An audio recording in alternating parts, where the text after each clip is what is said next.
Romanos 5.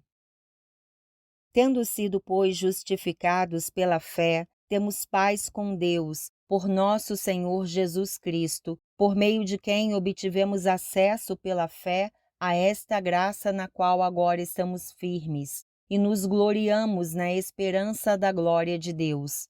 Não só isso, mas também nos gloriamos nas tribulações, porque sabemos que a tribulação produz perseverança, a perseverança um caráter aprovado, e o caráter aprovado, esperança.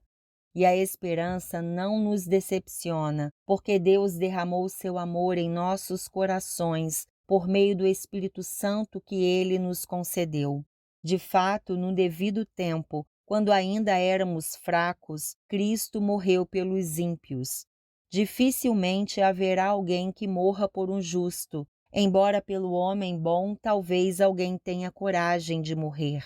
Mas Deus demonstra seu amor por nós. Cristo morreu em nosso favor quando ainda éramos pecadores. Como agora fomos justificados por seu sangue, muito mais ainda por meio dele seremos salvos da ira de Deus. Se quando éramos inimigos de Deus, fomos reconciliados com ele mediante a morte de seu Filho, quanto mais agora, tendo sido reconciliados, seremos salvos por sua vida. Não apenas isso, mas também nos gloriamos em Deus por meio de nosso Senhor Jesus Cristo, mediante quem recebemos agora a reconciliação. Portanto, da mesma forma como o pecado entrou no mundo por um homem, e pelo pecado a morte, assim também a morte veio a todos os homens, porque todos pecaram. Pois antes de ser dada a lei, o pecado já estava no mundo. Mas o pecado não é levado em conta quando não existe lei. Todavia, a morte reinou desde o tempo de Adão até o de Moisés, mesmo sobre aqueles que não cometeram pecado semelhante à transgressão de Adão, o qual era um tipo daquele que haveria de vir. Entretanto, não há comparação entre a dádiva e a transgressão. De fato, muitos morreram por causa da transgressão de um só homem, mas a graça de Deus, isto é, a dádiva pela graça de um só, Jesus Cristo, transbordou ainda mais para muitos. Não se pode comparar a dádiva de Deus com a consequência do pecado de um só homem.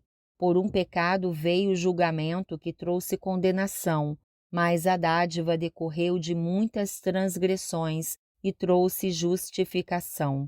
Se pela transgressão de um só a morte reinou por meio dele, muito mais aqueles que recebem de Deus a imensa provisão da graça e a dádiva da justiça reinarão em vida por meio de um único homem, Jesus Cristo. Consequentemente, assim como uma só transgressão resultou na condenação de todos os homens, assim também um só ato de justiça resultou na justificação que traz vida a todos os homens. Logo, assim como por meio da desobediência de um só homem, muitos foram feitos pecadores, assim também por meio da obediência de um único homem, muitos serão feitos justos. A lei foi introduzida para que a transgressão fosse ressaltada, mas onde aumentou o pecado, transbordou a graça, a fim de que, assim como o pecado reinou na morte, também a graça reine pela justiça para conceder vida eterna mediante Jesus Cristo, nosso Senhor.